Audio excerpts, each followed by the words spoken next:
perkawinan.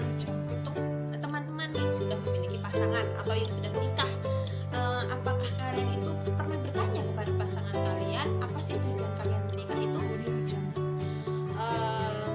Sebenarnya dari kalian yang sudah menikah ini banyak orang yang mengaku tahu tujuan mereka saat dalam menikah, tapi sebagian besar dari kalian ini memiliki jawaban yang cenderung tidak jelas. Salah satu jawaban yang biasanya orang-orang berikan itu seperti waktunya itu pas lah untuk menikah. Nah, sebenarnya alasan seperti ini nih pada umumnya memang benar, namun meski harus lebih diperkuat lagi agar lebih mantap.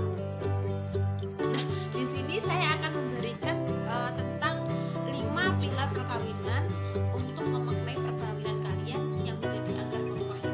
Yang pertama yaitu berpasangan. Nah, perkawinan adalah berpasangan atau zawaj. Biasanya suami istri ini seperti dua sayap burung yang terbang dengan sempurna hanya jika kedua sayap itu saling melengkapi, saling menopang, dan saling bekerja sama.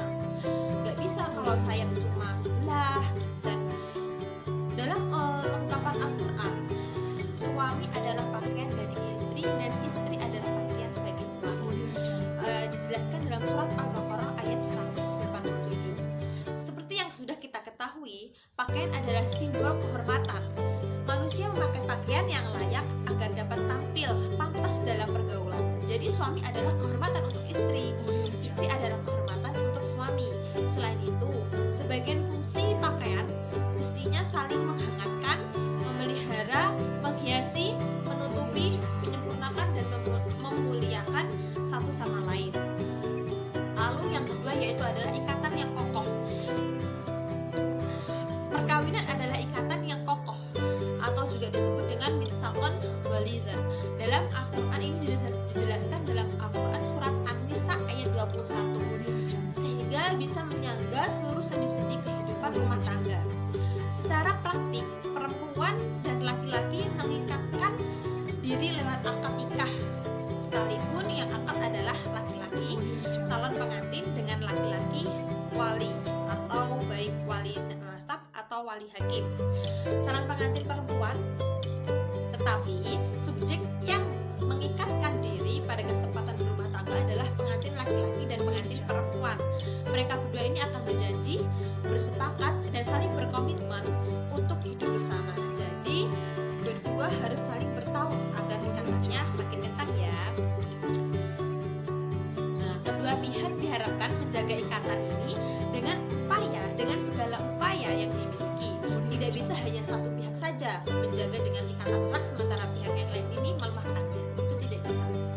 Lalu yang selanjutnya yang ketiga yaitu adalah saling berbuat baik. Nah, perkawinan ini harus dipelihara melalui sikap dan perilaku yang saling berbuat baik. Berbuat baik atau yang disebut dengan musyawarah bil al-ma'ruf. Ini dijelaskan dalam surat An-Nisa ayat 19. Seorang suami ini harus selalu berpikir, berupaya, dan melakukan segala hal yang terbaik untuk istri. Begitu juga dengan istri. Istri harus berbuat hal yang sama kepada suaminya. Tapi yang perlu dicatat, kebaikan ini seringkali harus dikonfirmasi alias dipastikan kepada si penerima kebaikan apakah ia merasakan hal tersebut sebagai kebaikan. Jangan sampai terjadi kasus pasangan memaksakan banyak hal karena merasa hal tersebut adalah untuk kebaikan pasangannya. Namun ternyata pasangan justru merasa tidak mendapat kebaikan apapun. Maka jangan lupa untuk bertanya kepada pasangannya. Mungkin bisa seperti, kalau aku berpendapat begini, apakah menurutmu hal itu baik untukmu? Bisa ditanyakan seperti itu kepada pasangannya. Lalu adapun pilar perkawinan yang keempat yaitu adalah musyawarah. Nah, perkawinan ini mesti dikelola dengan musyawarah karena ini dijelaskan dalam surat Al-Baqarah ayat 223. Musyawarah ini memiliki pengertian yaitu cara yang sehat untuk berkomunikasi, meminta masukan, menghormati pandangan pasangan, dan mengambil keputusan terbaik. Musyawarah ini bukan untuk memutuskan sesuatu yang berat loh, untuk mempererat ikatan pernikahan.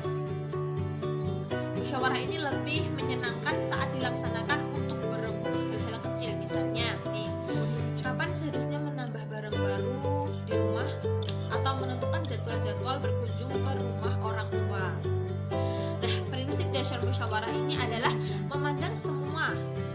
anggota secara setara. Jadi bobot pendapat suami dan istri adalah setara ya, tidak berat sebelah. Demi kebaikan suami dan istri. Selanjutnya, jika ada anak lalu anak dilibatkan dalam musyawarah, orang tua juga harus mendengarkan pendapat anak secara setara. Pendapat satu pihak ini tidak lebih rendah dari yang lainnya. Tentu hal ini membuat hubungan semakin seru dan semakin kasih. Adapun pilar yang terakhir dalam perkawinan yaitu adalah saling memberi kenyamanan dan kerelaan.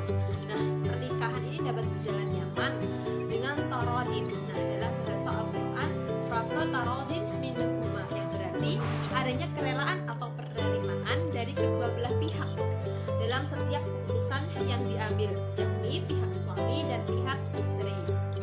Nah, pilar ini diambil Quran surat Al-Baqarah ayat 223 yang bercerita tentang proses penyapihan. Jika proses penyapihan saja memerlukan kerelaan suami dan istri, apalagi untuk hal-hal yang lebih mendasar dalam perkawinan. Barangkali selama ini kalian lebih sering membaca teks-teks agama bahwa istri harus memperoleh kerelaan suami sebelum melakukan sesuatu, misalnya nih keluar rumah, ketika ingin melakukan sesuatu pekerjaan, ketika ingin melanjutkan pendidikan, atau ketika ingin bermain dengan teman-temannya. Nah, berdasarkan pilar tarodin ini, mestinya pemahaman tersebut kini dilengkapi ya, bahwa suami pun juga harus mendapatkan kerelaan istri pada setiap aktivitasnya yang dijalaninya. Ingat loh, kalau suami main bareng teman-teman tongkrongan sampai larut malam, belum tentu istri merelakannya. Seseorang ini akan merasa rela ketika gak ada ganjalan di dalam hatinya, gak enakan kebanyakan sesuatu yang mengganjal. Apalagi bila kita mengingat bahwa perkawinan adalah ibadah, maka tarodin menjadi pengingat kita untuk selalu mencari ridho Allah Subhanahu wa Ta'ala melalui ridho suami ataupun istri kita. Karena itu, kita perlu menjaga sikap dan perilaku kita agar selalu mendapatkan ridho pada pasangan kita. Nah, 5 pilar perkawinan adalah semacam bekal dasar untuk membangun kesadaran bahwa setelah menikah, seseorang perempuan dan laki-laki telah berkomitmen untuk mengikat hubungan pasangan. Masing-masing orang sebelum pernikahan itu pasti memiliki impian dan cita-cita pribadi. Kamu dan pasanganmu juga memiliki pergaulan masing-masing agar pilar perkawinan ini tetap kokoh. Seorang perempuan dan laki-laki dalam pernikahan ini mesti menyelaraskan segala hal yang bersifat pribadi dengan tujuan pernikahan yang tidak boleh memiliki harapan-harapan yang bersifat